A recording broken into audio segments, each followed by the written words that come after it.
झारखंड राज्य में वैट दर कम करने की मांग को लेकर 11 दिसंबर से झारखंड पेट्रोलियम डीलर्स एसोसिएशन जन जागरण अभियान चलाएगा। इसके तहत लोगों को बताया जाएगा कि वैट दर नहीं घटाए जाने से राज्य को और उपभोक्ताओं को क्या नुकसान हो रहा है। झारखंड पेट्रोलियम डीलर्स एसोसिएशन ने शुक्रवार को बैठक कर मांग की है कि वैट दर को 22% से घटाकर 17% किया जाए। साथ ही उन्होंने सरकार के पास बकाये भुगतान की राशि का जल्द भुगतान करने की मांग की है।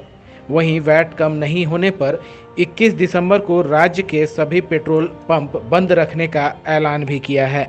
आज झारखंड पेट्रोलियम डीलर एसोसिएशन की बैठक हुई और वैट समेत सरकारी बकाया राज्य में स्पूरियस डीजल बायोडीजल के नाम पे जो बेचा जा रहा है, इन सारे मुद्दों पर विस्तार से चर्चा किया गया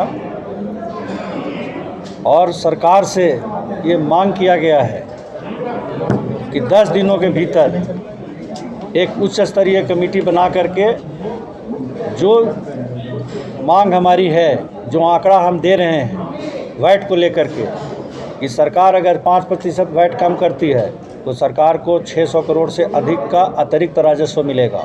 ये पूरा डिटेल्स हमने सरकार को अपने चिट्ठी में दिया है कि किस प्रकार कोविड काल में पिछले वर्ष जब कोरोना का सबसे बड़ा दौर गुजर रहा था और पूरी व्यवस्था ठप पड़ी हुई थी, पूरा देश लॉकडाउन के दौर से गुजर रहा था, उस वक्त जितने डीजल की बिक्री झारखंड में हुआ करता था 1,26,000 किलोलीटर प्रति माह, आज उससे भी नीचे चला गया है। मात्र 1,15,000 किलोलीटर इनका एवरेज अप्रैल से लेकर के नवंबर तक का अगर एवरेज निकालेंगे तो 1,15,000 बिक रहा है, और जबकि यही पिछले वर्ष कोरोना के दौर में 1,26,000 था।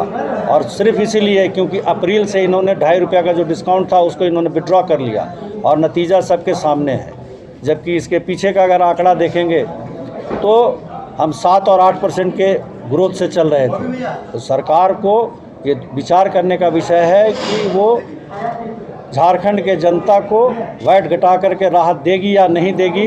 जो व्यवसायी हैं, पेट्रोलियम व्यवसायी जो आज बंदी के कगार पे पहुंचे हुए हैं, इनसे जुड़े हुए बहुत सारे लोग हैं। पेट्रोल पंप से जुड़ा हुआ इनका पूरा ट्रांसपोर्ट डिपार्टमेंट है, जो 1500 टैंक लॉरियाँ हैं जो इनका माल परिवहन करती हैं। आज वो भी बैंक करप्ट होने के स्थिति में आ गए हैं, क्योंकि एक एक गाड़ी का EMI 80,000 90,000 होता है। जब उनका काम नहीं हो रहा है तो EMI नहीं दे रहे हैं, नतीजा है कि वो बैंक करप्ट हो रहे हैं।